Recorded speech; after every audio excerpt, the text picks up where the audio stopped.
Park, Jefferson and Clallam County. And we initiated the cleanup back in the mid-90s, and I'll go into that in a little bit. But I want to also thank our other sponsors, the Northwest Toxics Communities Coalition. That is a 4-state coalition, Idaho, Alaska, Oregon, and Washington. And we all work on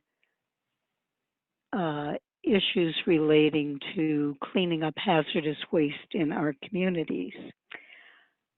The University of Washington Superfund Research Program has been supporting Northwest Toxics Communities for a number of years through a national grant they have to work with communities working on Superfund or hazardous waste cleanups. And then also our other sponsor is Sierra Club North Olympic Group.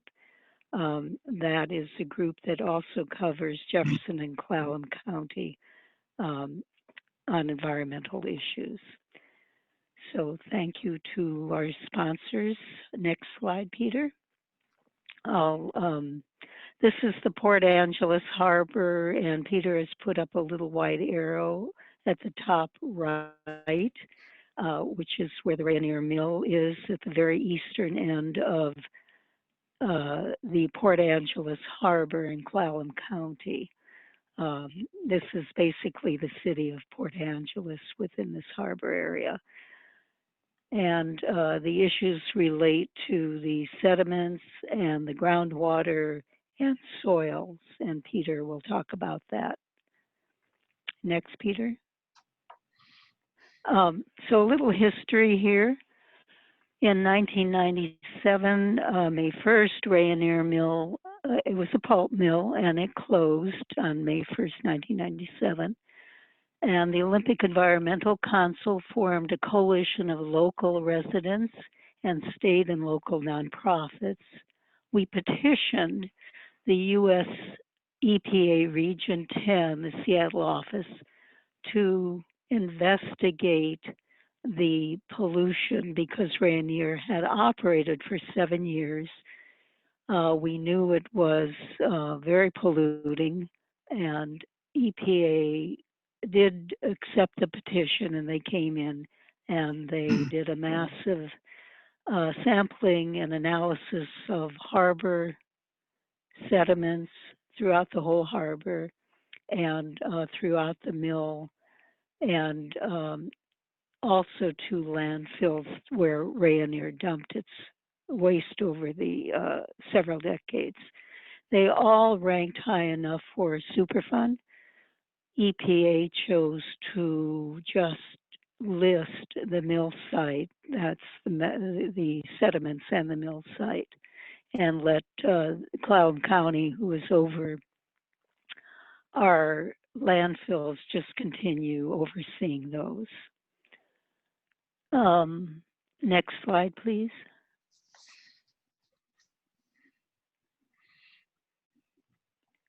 So from 1998 to 1999, there had been some investigations, and some of the soils had been removed that were highly toxic, that were moved out of the area. But most of the infrastructure was allowed to go up to the Port Angeles City landfill, and that is where the stuff sits. In 2000, EPA decided, I'll say it another way. The local leaders did not want to have a reputation that they had a Superfund project in their community, and Rayonier did not want their investors to know that. So the powers that be talked to Governor Locke, he was our governor at that time, and state and federal officials, and they supported the site going to Ecology. And it did go to Ecology. They promised they would clean it up in 7 years. it went to one of the departments, the solid waste department. In 7 years, not much got done. When the Puget Sound Partnership was created by the state legislature, the site was handed over to another ecology department, which it always should have been in the toxics cleanup program. And that program came into the community in 2008. They repeated sampling and analysis of some of the sediments.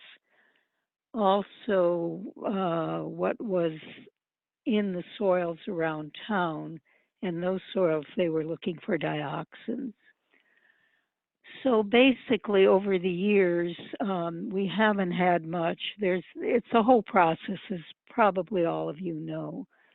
And the cleanup was now going to be the entire harbor under one model toxics cleanup program. That's a state program parallel to the federal EPA program, Superfund program.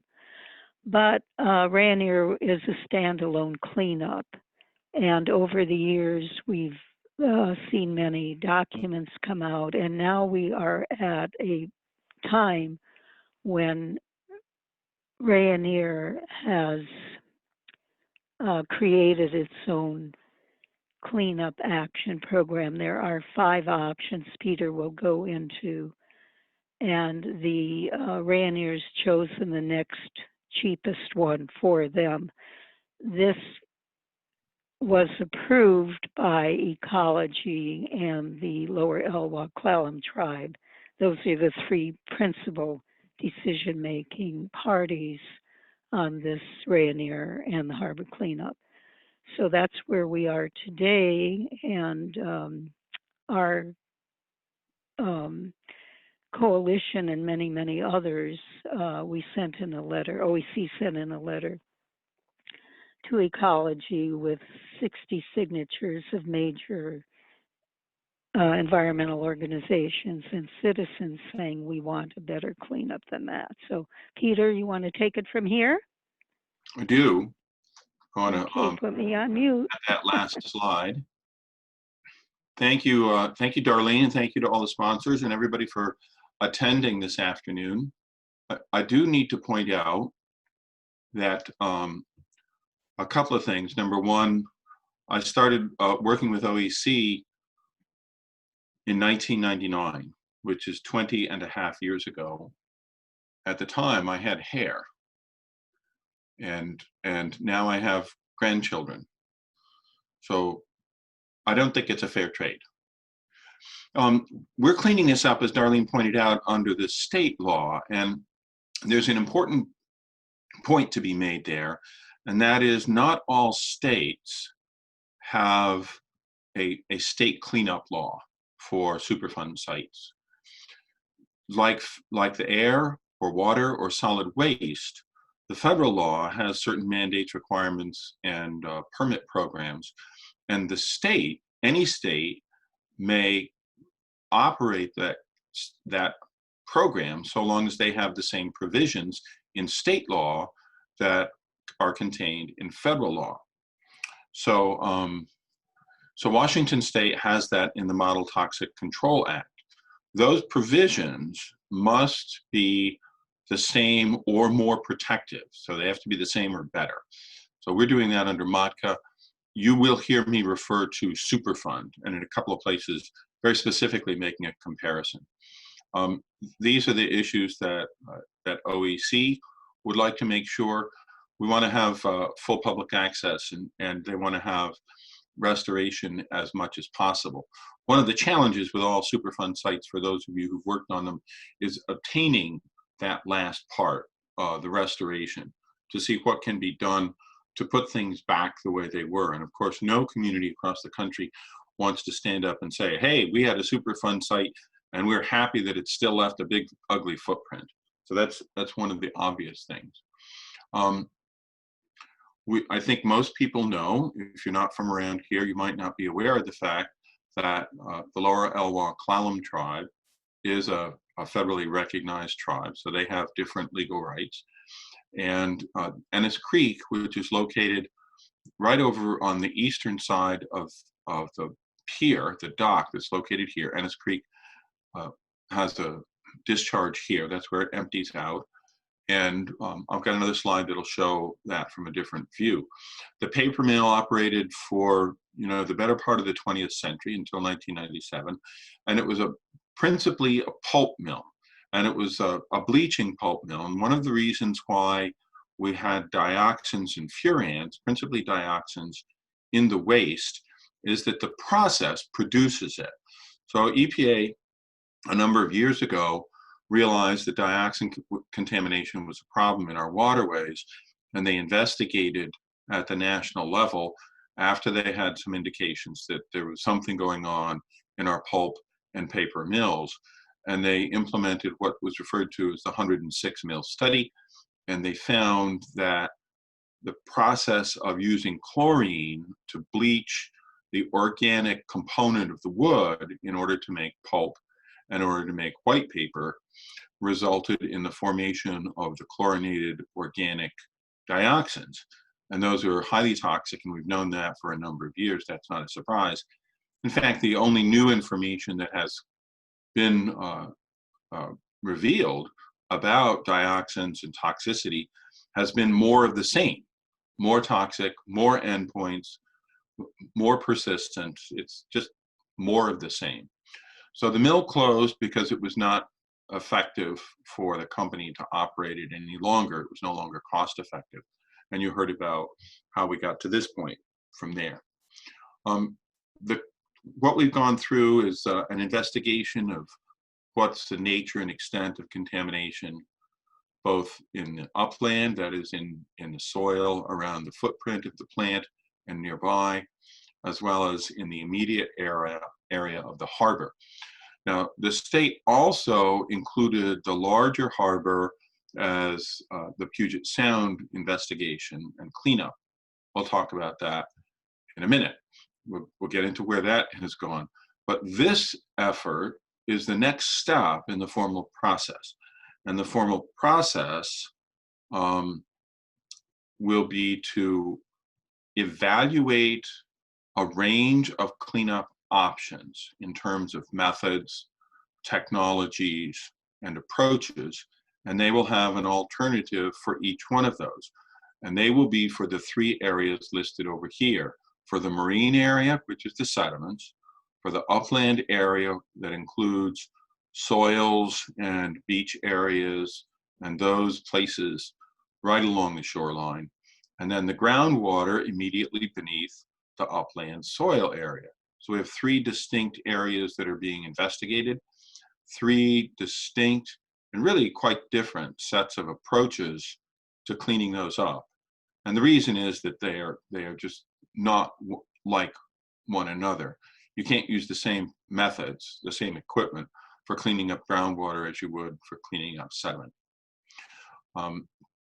The general list of contaminants left behind by the pulp mill is listed here.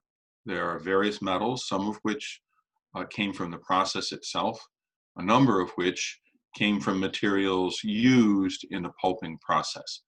And the same thing is true for organic chemicals.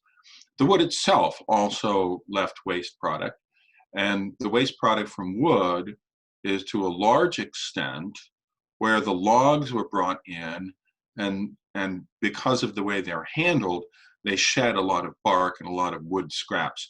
So there's organic wood waste and everything that's contained within the wood. And then breakdown products of wood and side products of those. And then in the pulping process, pulping is a high temperature process in which they have to cook it. They have to cook they have to shred the wood, and then they have to cook it. And so by cooking it, they have to have a high temperature process. And that burner has the capacity to create its waste, not just ash, but other waste. And then the equipment all has to be maintained. So we have equipment that is used in the process, and then equipment that is used to keep the process going. So they had a machine shop. And over the years, machine shops, industrial machine shops around the country grew to use the latest and greatest lubricants, and other materials. And in the 1940s and 50s, the latest and greatest were PCBs. So PCBs were not only used in transformers and capacitors by large electrical companies and supply companies, but they were also used in paints, they were used in caulking, they were used in sealants, they were used in machines to keep the machines lubricated and keep them from cooling, keep them from overheating. And it was their physical properties that were so advantageous. They didn't break down, they didn't conduct electricity, they didn't, they were thermally stable, they had a greater insulative property than the alternatives. So they began to start using more and more PCBs. And when you're using oil in industrial equipment, unless you're careful, it's going to be leaking. And unless you're very careful with the floor of the factory or whatever shop it is, those leaks can get out of the shop and into the groundwater and into the soil. And that's exactly what happened. So Rayonier wound up distributing materials in the air emissions. That would be some of the PCBs, but mostly it would be the byproducts of wood combustion and everything in the wood. And then it would be the byproducts of the pulping process. And that latter step is where we get dioxins, not only in the immediate area, but also in the greater Port Angeles area, both within the city and in the surrounding areas. So those are the sources.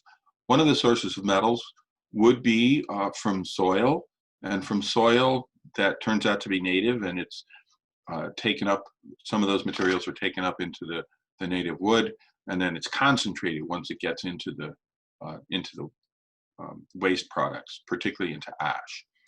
There's only one potentially liable party, and that's Rayonier. So here's a little bit more detailed list of the contaminants. I've mentioned dioxins and the related compounds, furans. I've discussed PCBs, which are polychlorinated biphenyls, and they were used widely. The PAHs, or polynuclear aromatic hydrocarbons, are the byproducts of burning or heating to a high temperature oils and materials like that. Some of us will remember that PAHs were principal constituents of creosote when we used creosote to treat wood and make railroad ties and so forth. Phthalates are now recognized as toxic chemicals. They're not inert. They have been used for a number of years, and they're being phased out in a number of cases in their use as plastic agents. And as a plasticizing agent, the phthalate, like BPA, adds a physical property to those plastics. But in addition to that, in smaller amounts, some of those phthalates were used to add to waters so that the waters would have the right viscosity and flow characteristics. So phthalates were also a byproduct in the pulp mill, as they were in paper mills, as they were in some other industrial processes, because water itself has certain physical properties that are better augmented by certain additives. And then the metals over there, arsenic, mercury, manganese, and lead, are elements of the earth. In no small part, they came from local materials, they came from local soil, they came from local wood. And so they concentrated and they were found in the ash. So not only were they found on the site, but they were also found in the waste that was put up in the landfills. And as an aside, one of the results that came out of the investigation of both the landfill and the site was a contamination by manganese. And manganese, like so many other metals, is a neurotoxic chemical that will cause severe central nervous system problems at appropriate concentrations. So we think lead, we think mercury, we think central nervous system problems, particularly in the developing child and the fetus, and manganese is the same way. The wood waste itself is a problem because it breaks down, and as it breaks down, it consumes the oxygen, and you result in what's called an anoxic layer of water down there on the bottom where the wood waste accumulates. Now, I bring up wood waste also in the context of the larger impact of the pulp mill. So far, we've mentioned its footprint, where the mill itself sat, and the groundwater beneath that footprint, and maybe a bit larger. That groundwater also is going to be in contact with water from the harbor. So the harbor is the other source, so we've got those three sites. Those three are related directly to the immediate operation of the pulp mill. But because the pulp mill operated over such a long time period in a harbor that has water moving in and out, and it has currents, it has a lot of ships, it has various other activities, there's no reason to believe that any waste that found its way into the harbor would stay put. And in fact, that's exactly the case. So there's a huge concentration and accumulation of wood waste at the harbor end away from the mill, that is at the western harbor. And that cleanup, as Darlene made reference to, is under a different effort. And that's going to be cleaned up under a different activity. But Rayonier will still be responsible for the accumulated wood waste. And there are some chemicals that are produced by the breakdown of wood that have accumulated over there. Another aside about wood waste, we think about it's just a paper mill, just a wood processing facility if it's a sawmill or something where they're just handling wood and they're not doing any chemicals. But a number of decades ago, and I don't want to age myself by saying how many scientists discovered that there were fish, small minnow-sized fish, downstream of a wood processing facility that were having problems. And those problems, we now know, are sex change problems because they were exposed to chemicals that were causing their reproductive systems to change from male to female, principally. And what happened was that these were naturally occurring compounds leaching out of the wood in the upstream wood processing facility. So there's no reason to believe that that wouldn't have the capacity to happen here. I haven't seen any data that it has because there's so much water and it's broken down quite readily by a number of bacteria. So those are our principal contaminants that we're worried about. And of course, the dioxins, the PCBs, are organic chemicals that have such a slow breakdown that they're considered to have none. Arsenic, mercury, manganese, and lead are metals or elements that do not break down ever. They might change chemical form, but they're not breaking down, so they will not be going away. So here we are back to the study area, the immediate study area, and then I wanted to show you here the western harbor area where a number of acres of wood waste have accumulated in the bottom of the harbor, and that's going to be cleaned up separately. But you can see here, this is the principal dock area, and then over here to the west side, we have the area where the logs were brought in. That's referred to as the log pond. And then we have this, we have our cursor coming back. We have this green stripe here, which is the green corridor associated with Ennis Creek. Ennis Creek outflow is there. The other thing that contributed to pollution of the sediment, particularly in this area, is an outfall pipe that was legal and permitted and had been there for a long time period, but it brought wastewater this far out into the harbor. And one of the things, of course, that wasn't permitted is that as the years went by and EPA changed the criteria, they changed what could be discharged and they could change the numbers. And then they discovered the PCBs were coming out from there as well. So this was another source of contamination, that pipe that of course you don't see, and it's inoperative now. Here we have an older picture of the facility, and you can see it occupied a pretty large space. You can see logs in the log pond, and they are being abraded against one another, so that's where they lose their bark, and that bark will sometimes float and sometimes it'll be carried away. You can see things going on here. You can see the outfall from Ennis Creek. You can see Ennis Creek, some of the operating facilities here. You can see this is another operation that's going on here, and that operation has to do with handling the pulp and exactly what they did. And of course, that is not free from chemicals either. Not small part of this multi-acre space here is not a naturally occurring piece of hard ground. It's fill. And the reason why that's important is because it will have different properties. You won't have compacted soils. So compacted soils will be treated very differently and will behave very differently with holding groundwater, where groundwater moves, releasing groundwater, and it's just a physically different material. So it has to be treated that way.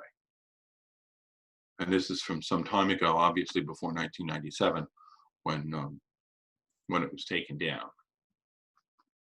Okay, we separate here the entire study area from the marine, giving it a little bit more attention, and the upland. And the upland is also the approximate footprint of the groundwater contamination. And as you can see, the groundwater is also going to have intimate exchange with that shoreline area. And that will flux back and forth. So you're going to have, and from an engineering perspective, there will be difficulty in containing that and maintaining that border between the salt water moving in this direction and the groundwater moving down in that direction. Under certain conditions, when you have a lot of rain and more water flow coming off of the high ground up where the hospital is on this higher ridge, then the flow will be mostly in this way into the harbor. But then when you have high tides and when you have abnormal weather events, it's possible, and in fact, it's certain that you're going to have the movement of salt water back in towards the groundwater, and there will be a sloshing back and forth across that space there at the intertidal zone and below. So I made reference to EPA versus the state. The EPA formal method, the flow of information and activities is shown here along the top. You see that as we described, there is a remedial investigation either at the state or federal level. And then they conduct a feasibility study and they identify what the methods are that they might use. Now, the document that we're reviewing now, and which has a comment period closing on Tuesday at the end of the day, and I'm not sure whether that means 5 o'clock your time or later. The feasibility study has those options that they considered and rejected, and they decided for a reason they had to give that they didn't want to use it. There may also be methods that they didn't even think about, and I've been through that process with a number of Superfund sites, including formal Superfund sites like the lower Duwamish River, which is located closer to the University of Washington in Seattle. And then after they go through the proposed plan, that has to be out for a formal public comment period. And that's what we're doing now. We are in that process of looking at their evaluation of cleanup methods and cleanup combinations of methods. Then there will be a formal and legally binding recorded decision. And then they go through designing the cleanup and implementing it and monitoring it.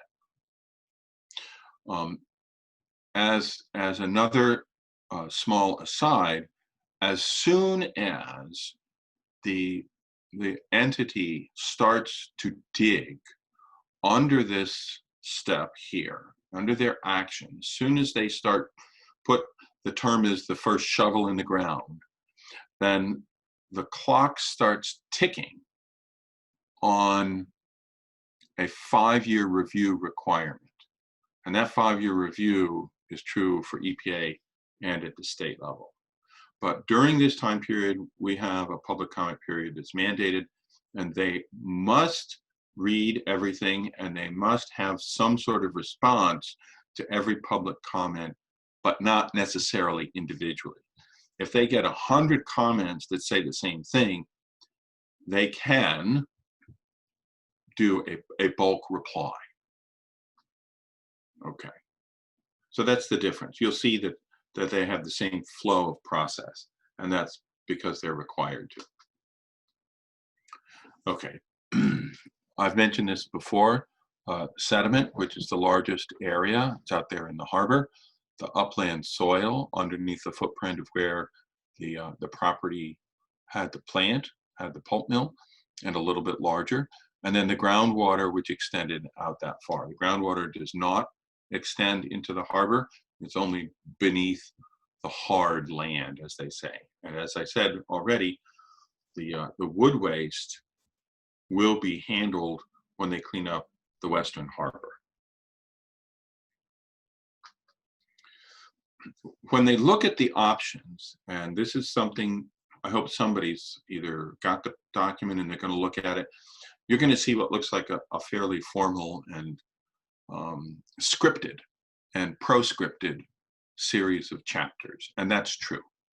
They are proscripted because the document must have an evaluation of the methods, just like it has to have an explanation and a reasoning for those items that are rejected. They must have an evaluation of those alternatives, those methods that are accepted. And they do this with a scoring, and they score it according to these criteria. So the first ones are protecting human health and the environment. So protecting human health and the environment means it complies with the legal limits, the legal numbers. If the state has set a legal limit on how much arsenic can be in soil or how much PCB can be in fish, and that's part of the cleanup strategy, then they must comply with that in order to be protective. They also have to consider both short and long-term impacts. Now, let me explain briefly what that means. The long-term, of course, is many years, but they don't go to 50, 60, 80, 100 years. It's 30 years. They go to 30 years. And we already know that things like dioxin will persist for more than 30 years. The reason we know that is because that experiment is still underway. Dioxin is also, in addition to being formed by these industrial processes, it's also formed in chemical reactions, not on purpose, but as a side chain reaction, as a contaminant. And when certain herbicides were manufactured, synthesized, they could not be synthesized at an industrial level without forming dioxins as well, which means that dioxins were contaminants in herbicides. The herbicides used in Vietnam contained dioxins. And we still have Superfund sites around the nation where that contamination is a problem and the dioxins continue from the 70s. So we know how that experiment turns out. If the dioxins are left in place, they will stay there. That's the long term. The short term really means during the construction of the remedy, during the cleanup itself. The example would be dredging. The long-term impact of dredging may well be that the water body is deeper and that the surface sediments that were there before are just absent. They just dredge up the contaminated sediment and leave the harbor or the river or the pond or whatever it is. They leave it deeper. It also may be that instead of leaving it deeper, they put down a layer of clean material in order to keep the same bottom contour because they don't want it deeper. That's possible. And that's done in some places.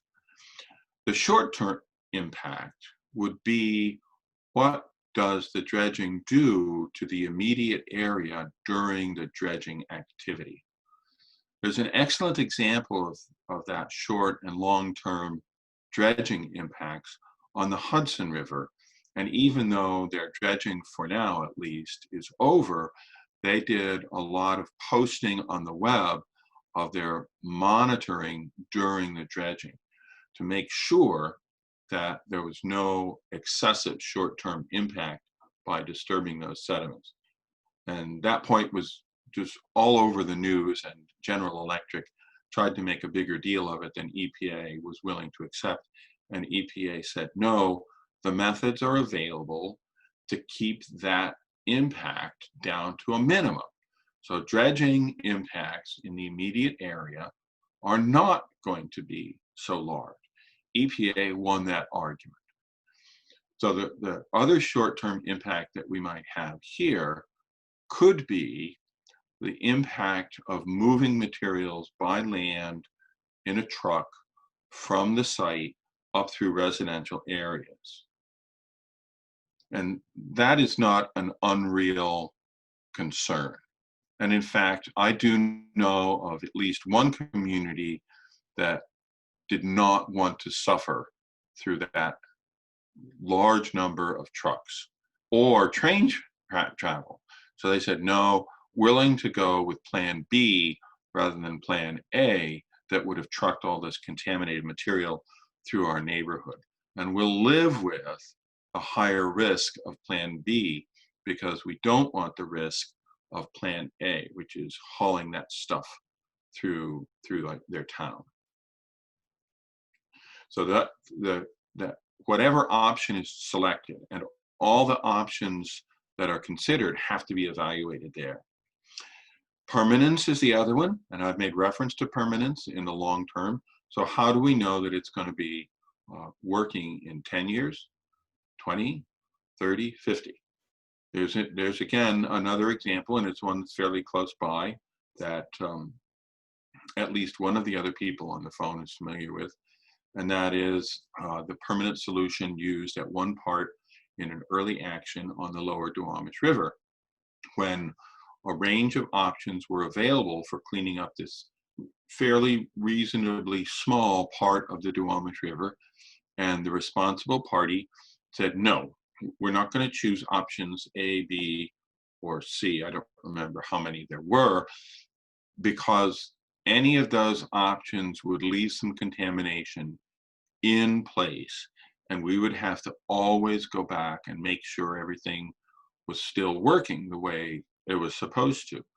They chose for the most extreme and permanent solution, which is take it all out. That's the permanent solution. Sometimes the permanence can't be achieved at that level. Groundwater is always a concern with permanence. There are some places where the groundwater is sufficiently confined and the contamination is such that if you just keep treating it, eventually the contamination will go away. That's seldom the case, but I've seen it work. Okay, the next criterion is cost, and they have to look at, the cost, and these numbers will appear in the cost of each one of the alternatives for each one of the remedy categories. So you'll see each one of the 3 alternatives for groundwater, and the 3 alternatives for soil, and the 5 alternatives for sediment will be ranked, will be rated according to these criteria, and there will be costs for every one of those. As an example, the cost for maximum removal of all the sediments is 3 times higher than the costs of which is what's called the construction cost. This is the dredging and hauling, moving it to a registered landfill. The effectiveness is whether or not only will it be permanent, but will it reduce the concentration, the toxicity, the amount of contamination. So do we know it's going to work, or do we just think it's going to work? Is the way to think about that. Implementability is whether or not it requires a new method, a new technique, a new regulation, a new law. Implementability would come into play if the concerned parties, particularly the state, did not have access to a piece of property. Then it's not readily implementable. If they know they have access to a property and it's either belongs to the state, so they can make that decision, or if they want to make, or if it belongs to the company that's the owner, they know it's accessible. But if they don't know who owns it, then it's less implementable.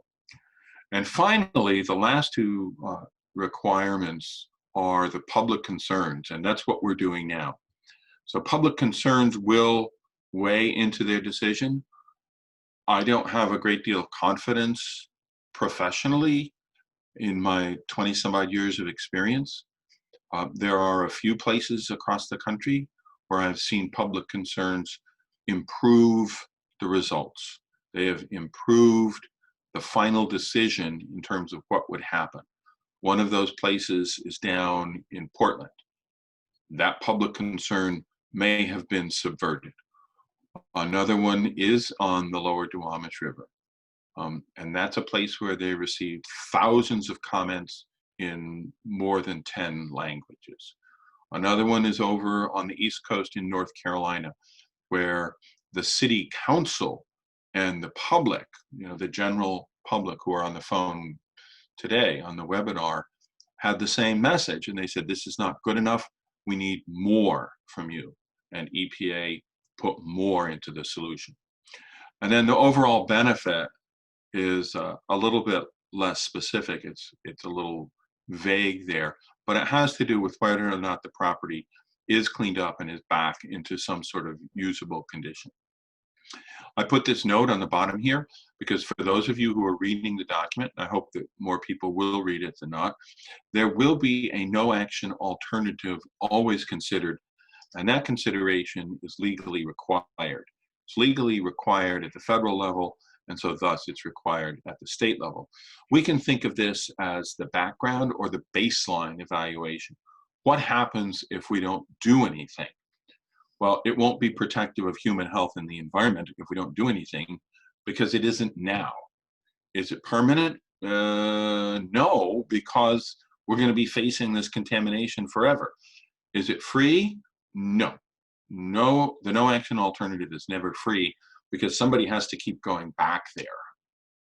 So that it still gets ranked, but the no action alternative is not something that I've ever seen used in the modern era. I did see the no action alternative used in the original decision for the Hudson River because they didn't know what to do with 200 miles of PCB contaminated river that went all the way from upstate down to the lowest part of Manhattan, which is called the Battery, for those of you who've not been there. These are the choices that that Rayonier made and that were approved by the Department of Ecology for release to the public for comment, which is soil 2, sediment 2, and groundwater 1. Now, I think the first two can be explained fairly simply, and you can imagine what those are. Soil 1 is doing just cover. Soil 2 is consolidating cover. That means they're going to scrape things up. They're going to have a pile of stuff, and then they're going to put a clean cover on it. SL3 is dig it up and move it out. Sediment 1, 2 through 5, 1, 2, 3, 4, 5 have increasing amounts of removal. Now, along these lines, which I find to be a little bit unusual, the sediment removal is only for the sediment and not for the dock. The dock is being removed, according to this document, under the natural resource damage assessment process. So all of the state and federal resource agencies have insisted that the dock has to go. So that removal is a baseline. That's going to happen anyway. So sediment 2 has some removal and it has a little bit of covering, and most of it far too much of it has what they call natural attenuation or natural recovery. So the most extreme of the sediments, I'll show that in a minute, removes all the contamination they could find. All of these options are based on maximum cost effectiveness. So that as you remove more, you incur more costs, but you get more reduction in harm or potential harm. And so they weigh this cost benefit. And the benefit is how much toxicity or damage do you get out of the system. And they do use the peak effectiveness. I've skipped over groundwater because I want to explain what sparging is. It's not obvious unless you're a beer brewer and then you know what sparging is. But sparging has been used, as have the other options in the groundwater suite of alternatives. Let me show you what sparging looks like. Sparging looks like pumping air or some other gas into the ground. Over on the left, and this is a real site, and it happens to be one that I worked on. It had great visuals, and it worked. So that's one of the reasons to use it. So over on the left, what you see is a large field. Down here in the lower right-hand corner of this part of the image, you see these covered areas, and that's where the pumping equipment was located. But you see these little dots, and these little dots represent pump areas. Those represent, I guess we could call them wellheads. Now over here on the right, we see a completely different view and a slightly different area. These are the individual wells where they pump something into the ground. In this case, there are a couple of important features. Number one, they were also in marine waters. These were lower salinity waters on the Turtle River in Brunswick, Georgia. The seawater is naturally occurring under there. The brine, however, was augmented by the process because they used brine in the process for this mill, which was not a pulp mill. It was producing chlorine for the pulp mill next door. But they also had mercury, and they leached mercury into the groundwater. And because mercury dissolves at a much higher, is very soluble in water that is very caustic, because they were also releasing caustic, they have a lot of mercury dissolved in the groundwater. So the goal in this case was to return the pH, the acidity of the seawater, back to normal or maybe a little lower. This would cause the mercury to come out of solution. And so that was an effective way. So they pumped carbon dioxide, which is an acid, they pumped it in there, and then they went back and tested. And they used a pilot program, which was the only sensible way to do sparging. So this was carbon dioxide sparging. I've seen other cases where they do air sparging or air stripping, where the intent is to simply bring air. You can bring oxygen in there. I've seen other more active chemicals, so carbon dioxide, oxygen, sometimes ozone, air, but nitrogen could be used, and it has been used, but air is cheaper if you're going to have an inert gas. And so what they do is they put these wells in place and they test them, make sure everything's operating, and then they do a trial run. And the trial run depends upon the condition at the site. How deep, how wide, what are we trying to achieve? And in this case, they ran it for a bit and they waited to see, took some samples, and then they ran it for a bit longer, and they discovered how they had to pump, what pressures, how long, all those sort of in place to make sure how they work. Sparging will require that step, all of those steps, anywhere they do it. But it doesn't keep the contaminants that are in the groundwater from moving all the way to the shoreline and into the harbor. The problem that they face here at Brunswick, I mean, not at Brunswick, they have that problem at Brunswick in a different place.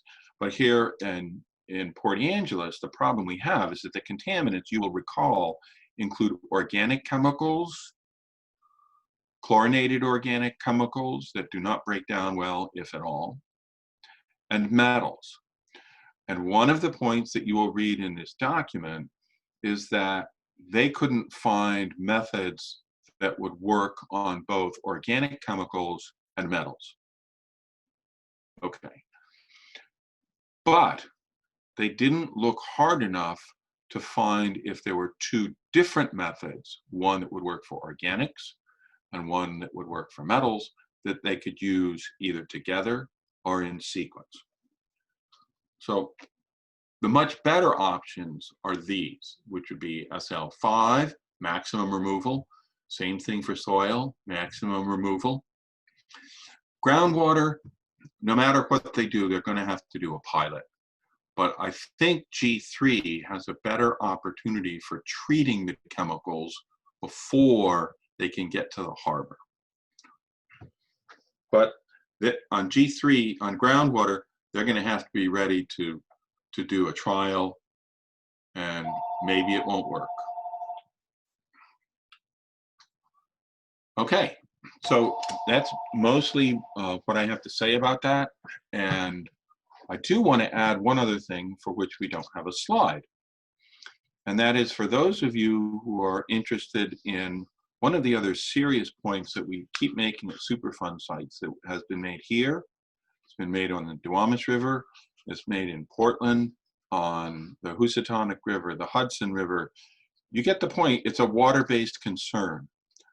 Global warming and climate change will affect most of the Superfund sites in the nation.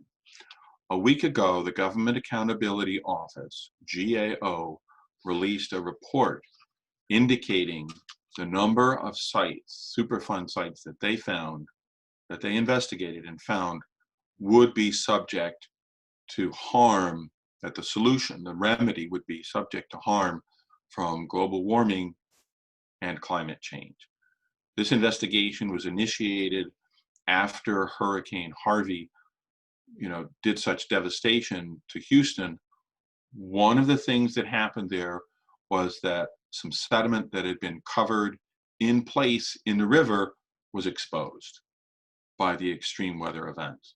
And so there was a request that came out of Congress to the GAO. GAO investigated. They released their report a week ago. It has frightening consequences. Here's how we comment. We're going to turn this over to make sure that we can receive questions. So thank you very much. And Lisa, I think you're going to see if they have questions. Yep. Can you hear me? I can hear you fine. Okay, so I'm going to read some of the questions that have come in while you were talking, and I'm going to read them in backwards chronological order. So from Steve Kohler, what potential for shoreline harbor development is there for various cleanup options? Does more cleanup mean more development? I don't think more cleanup means more development at all, but that is entirely up to the city. The basic cleanup in each case must have the same level of protectiveness, which, if I understand it correctly, and if I'm reading this correctly, would not require or only allow industrial development. Okay. And then this is from John B. Based on the toxics found, in your opinion, how dangerous is the Rayonier site? How dangerous is to walkers on the Olympic Discovery Trail that skirts the fenced-off portion of the site? How dangerous is it to any other people, for instance, people on the bluff above the site, to build on the question immediately above? How dangerous is it to boaters using the marine area? So a lot of questions there in one. Yeah, currently the danger lies in a couple of different areas.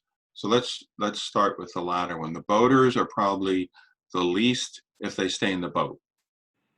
And the reason I say that is because the contaminants that we've been talking about are contained within the sediments. So if you stay out of the sediments, you have the least likelihood of being exposed to any of those chemicals. least likely, not zero, least likely. Walking on the Discovery Trail, I happen to agree that that's not a good idea to run a trail through a contaminated site because of exposures. If you have some confidence that your estimate of exposure, we know what's going to be there, it's only going to be there, it can never be higher, then that's not a problem. But where we have found, where investigation has found elevated concentrations of chemicals, just because you've got them off the trail doesn't mean they're going to stay off the trail. That doesn't mean the immediately adjacent sites are not going to contribute those toxic chemicals onto people on the trail. As far as up on the top of the bluff, again, I haven't tried to estimate that. That can be estimated, and probably the Department of Ecology would say that it's such a low chance of being exposed to anything that they would probably say that it's a minimal risk situation. I haven't looked at it to know whether I'd agree with them or not. So that's trail walkers, boaters, hike along the shoreline that a number of us have done before, which, you know, if you're a healthy middle-aged person, which I no longer am, I guess, it's not a good idea to do that because it's going to be related to exposure. But, you know, a child playing in the sand is going to get sand in their mouth. They're going to eat some sand. And children and people who have chronic illnesses, people who have a compromised immune system, are going to be far more vulnerable to the effects of these toxic chemicals, particularly in combination. Okay, thank you, Peter. A question from Judith. You mentioned that some of these chemicals have or are affecting, quote, greater Port Angeles. How concerned should residents within a mile or two of that area be? Finally, is this a 10, 20-year project? Okay, the chemicals that were distributed around the residential area came from air emissions and a few from the trucks that were hauling waste up to the landfills. So that would be a transportation corridor question for the properties on either side of the road. But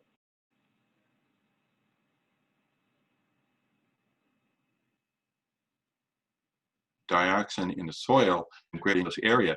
And at the time, I think that they were minimizing the concern. And I think now that so much more time has passed, we discovered that dioxin is more toxic and is of greater concern. As a result, I wouldn't be so sanguine about saying that there's no concern. I think both the state and the county health department need to re-examine that and consider whether or not those concentrations of dioxins remain. And if so, it's a matter of digging up soil. It's not a complicated mechanism. The cleanup, I don't remember what they said in terms of timeline. 10 years wouldn't be surprising because they're going to have what's called a fish window. They're not going to do any in-water activity during the spawning season because so much time and energy and effort has gone into restoring, particularly salmon runs and those other important aquatic species, that they don't want to take that as a risk, and in fact, they're not allowed to. Okay, great. Another question from Judith. The harbor is all one bowl of water, so to speak.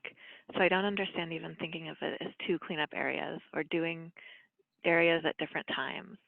If you start over here, it affects over there too. Why is that not a concern?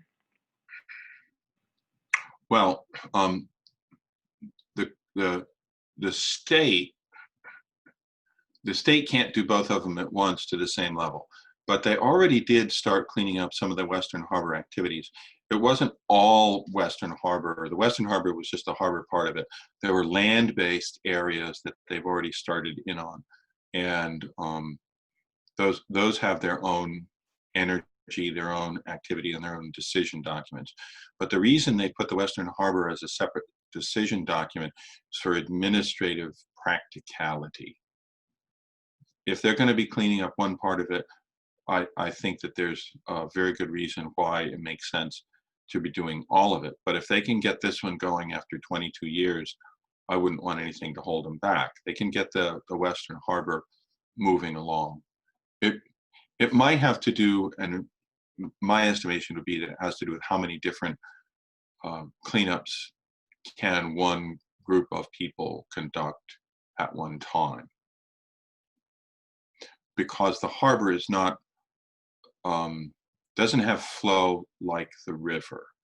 So the river, it makes no sense to start downriver and move up to your source. You start at the source and move down. Okay, thank you. And then just a clarifying question from Judith. I thought it was never designated as a Superfund site. It was or is? So the process was that it was petitioned for investigation. And EPA conducted a site investigation, an extended site investigation. As a result of those, it was proposed as a Superfund site. So I say Superfund because that's the process. We all use the Superfund process, whether or not it's cleaned up under MODCA or by EPA or by the military, which would be a formerly used defense site, or by Resource Conservation and Recovery Act, which would be any facility that already has one of those permits, which is any industrial facility must have those in order to operate. So the Superfund is mostly about the process. Because it was listed, it was proposed for listing, the first step was taken. But once that step was taken, the state of Washington, as Darlene explained, requested and did everything they could to insist that they get their turn at it. They get to do it. And EPA listened to them. Okay. EPA, just an add a bit to that. EPA does retain and cannot give up a level of oversight so that the final action must be approved by EPA. Okay. Now a question from Mel Malmed. You mentioned that the mill was partially built on fill and that has different cleanup implications. Can you please elaborate? Sure. Fill will not be compacted soil the way that other things along the shoreline, other areas along the shoreline have. So that compacted fill along the shoreline that's naturally occurring may have a combination of silt, sediment, clay, and laid down in layers. This will be put down as fill material. It will be there with the intent of creating extra land and supporting the industrial activity that they knew was going to be there when they created it. So it's going to have much larger stones. It's going to have a larger interstitial water. So there will not be the same level of compaction of clay as there will be use of large supporting substantial stone. And the cleanup implications are that the groundwater is going to flow very differently, and it may be uneven. Okay. I'm just going to add here that to everybody, if you're wondering how you ask a question, you can use that chat box option, or you can raise your hand if you want to be unmuted and just speak directly to Peter. So we have a question from John B. next. Based on your understanding of the chemical contamination of the site, could you elaborate on the health dangers? High risk, medium risk, low risk? So is that, I assume that's for the site as it exists now. It's different for different parts of the site. So it's not really the site is, all this risk, because the harbor sediments are pretty toxic. They contain PAHs as well as PCBs and dioxins and metals. So the harbor sediments and the groundwater has a range of chemicals as well. The sediment is going to be, the soil is likely to be less immediately dangerous, but it's going to be dangerous in the long term. So I'm not sure where this falls in terms of high, medium, low, and what it compares to, because you're not going to get sick walking onto the site. Once you walk onto the site, if you pick up chemicals, it's likely that they will have an impact on your health down the road. Okay. This is a question from BJ Cummings. How long will Ecology require Rayonier to guarantee the remedy? On the Duwamish site, EPA decided to require a 50-year rather than typical approximately 20-year guarantee for Boeing's cleanup site, which increased Boeing's costs to the point where it was cheaper for them to voluntarily take all contamination out. I don't know what the requirement is. And this particular question is whether or not the company, Rayonier, will be able to take this site off their company's books of liabilities at some point down the road and wash their hands of it, to put it bluntly. I don't know, because that goes strictly under state law, and while the state law must comply at a minimum with the federal law, it can go beyond that. And it can also go beyond that if the state agency folks, which means not just the site manager and their project manager, but they would probably go all the way to Ecology, would be able to keep that decision up if they say we want it to last forever or 50 years or something longer than the minimum. And I don't know what the minimum is in Matka. Okay, thanks. Do we have any other questions from the participants?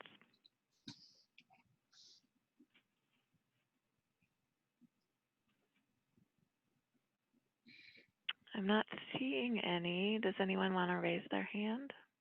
Oh, one new message from Steve Kohler. Mm-hmm. What authority does the city have to make land use decisions on the site and adjacent areas with regards to cleanup versus contamination? That would be outside my direct area of expertise, Steve, but I think they have pretty much primal authority. I don't know that there's anything that limits their authority to make land use decisions. And I do know of other situations in which the local city has done that. And if the city makes that decision at the right time, then it must affect the nature of the cleanup in terms of permitting activities that the city has said they want permitted.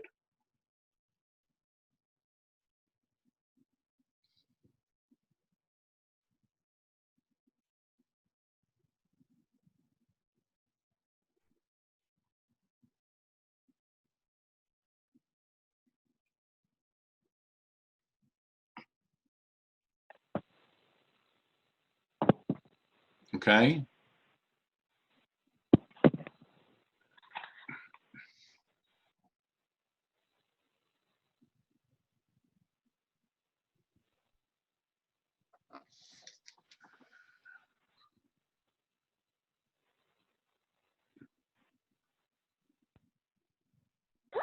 Well, we thank everybody and hope that everybody gets a comment in. Oh, sorry. We have a question from Howard Sprouse. So Howard, I've unmuted you. Yes. Do you want to ask your question? Hi, Howard. Okay, yeah, hi, Peter. Go ahead. Okay, can you hear me, Peter? I can hear you. Can you hear me?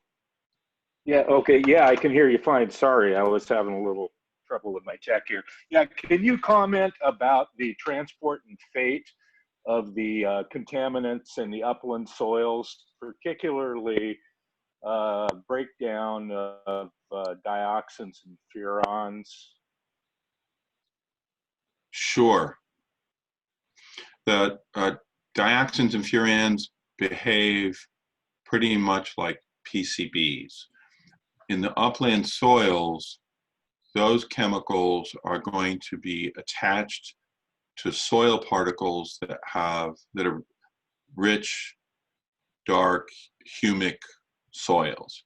So they're not going to stick to sand. It will adhere to the organic part of the soil. And traditionally, that can be washed away or washed down into deeper soils. We see that the same is true in sediments and soil. And we also find that that's true when we look at groundwater, where we don't find a lot of dioxins and PCBs unless there's some other reason there. So because those chemicals stick to the sediments, and those sediments are not part of the water, they're going to be washed away. If they don't get washed down into the soil, then those very lightweight, small organic particles are going to be transported farther away. They'll be transported towards the harbor. So that's what their fate is going to be. And they're not going to break down. They're going to be there till my grandchildren don't want to visit Port Angeles. Okay, thanks, Peter. We have 2 more questions from the chat box, and then Robert, I see that your hand is raised, so we'll get to you as well. This is a question from Karen. If the Rayonier proposed options were completed, 1, would people need for safety to stay off the site? And 2, would the trail use be safe? Okay, number 1, would it be safe to use the trail? Probably in the immediate time period after they finished the remedy, until we have some sort of weather event which causes damage and redistributes the contaminants, and then no, you're going to be picking up contaminants, because it's just really a matter of time before a weather event comes along the shoreline and washes things away from where they were supposed to be. Sediments that are soils that are consolidated and covered will not stay that way forever. So whether that's next year or 5 years, I don't know. So what was the other part of her question?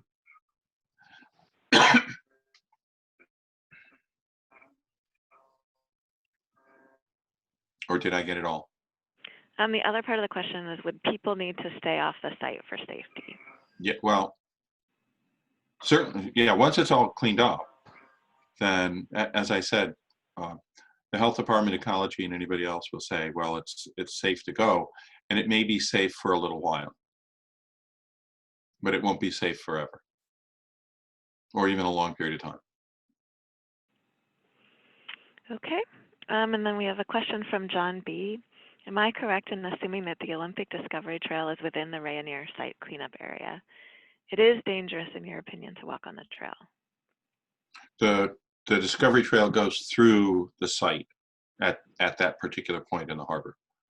And as I said, healthy middle-aged men are probably at a very low risk from any contaminants that they're going to be exposed to, because they can't keep the contaminants from getting to people who are walking on the trail. Unless you sprint. Okay, good news for sprinters. So now I'm going to unmute Robert, and you can go ahead and ask your question. Robert, are you there? Thank you. Yes, I'm here. So thank you. So, yes.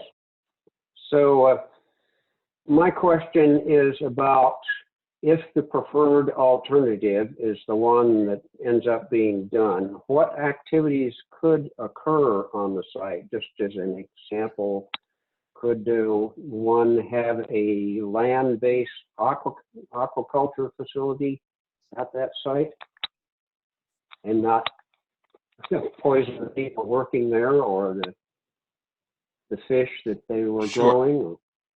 Okay. So if they, and that, of course, we're talking about 3 different efforts. One of them would be to consolidate and cover the soils on the site and to sparge the chemicals out of the groundwater. And we assume that on-site does not mean out in the harbor in the mud, in the sediments. So we'll take the sediments off the list. They won't let anybody back on the site until the sparging of the groundwater has resulted in a reduction of organic chemicals to the point where they can't vaporize. So right now, if you go on the site, the groundwater has chemicals that can come up in vapor through the soil. And that has to be corrected before the site can be used.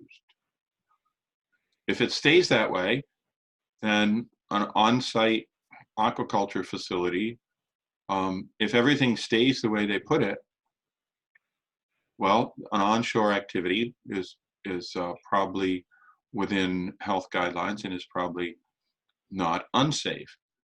But then you're taking a chance that conditions are going to stay the way that they put them at the end of the cleanup effort, both for groundwater and for soil. And so I don't know how they predict that or how to estimate the likelihood that the soil is going to be left undisturbed. Now they will be required, no matter what they do, to go back and inspect it every few years or maybe more often. So whether it's groundwater that has to be sampled once a year, or soil that has to be sampled, or they have to go inspect the soil that's been consolidated and covered, or go back and check anything in the water. But there will be a requirement to monitor and maintain anything left behind other than clean. And as soon as they find something that is not as they left it, or not as it was supposed to have been left, then there's going to be more activity. So the most certain is maximum removal of the contaminated soil and sediment.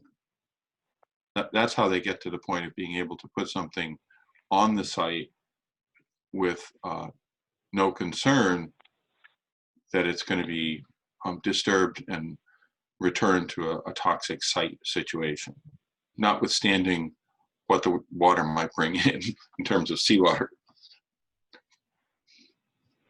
Okay, so last question from Karen, and a comment from Steve that's related. The Rayonier proposal keeps referring to stopping people trespassing on the site. Does this mean that people will be barred from the site forever? And then Steve adds, bad news for the thousands of folks who do the Olympic Discovery Marathon. So that's to be determined. Literally, I mean, it's going to be, people will be barred from the site during the construction, but we're talking about afterwards. So when they finish consolidating and covering the soil, if they're going to leave under one set of conditions, then yeah, they will have to bar people, which really should mean a fence and inspection and much more activity. And does it mean people won't be able to do the marathon? You're outside the realm of my experience or expertise, Steve. I really had never thought about that, so I don't know.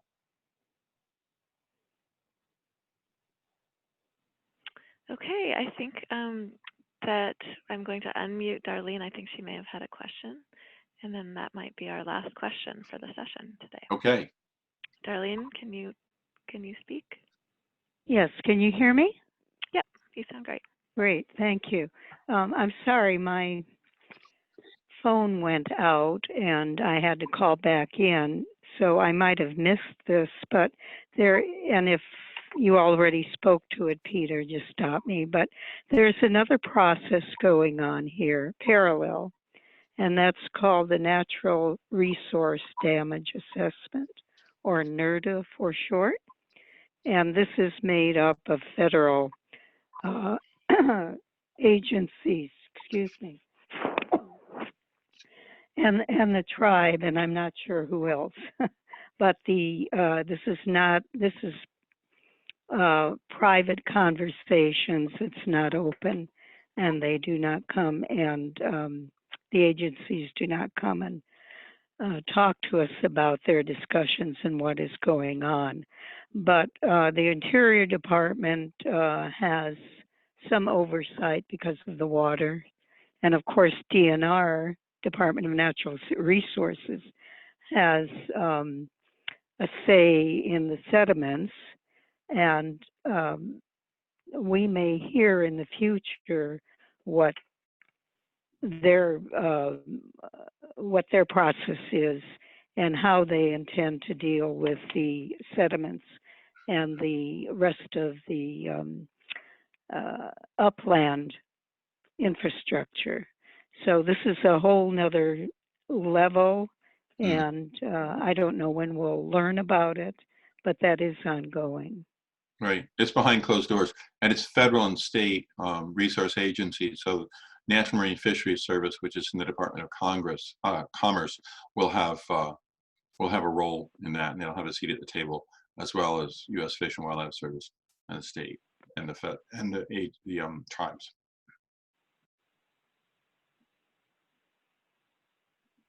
Thank you.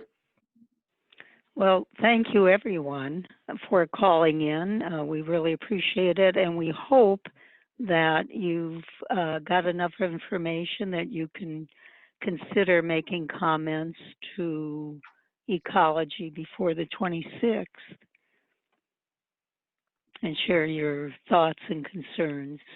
And especially they want you to relate your comments to significant issues here, not just we don't want it or we want it, but link your comments to some of the issues that Ecology has laid out and Peter has talked about in the sediments, in the groundwater, and upland. Thank you, University of Washington. You've been great. I really appreciate you doing this. Well, you're welcome. And thank you, Darlene, and thank you, Peter, for your time. And thank you for everyone who writes in comments, too.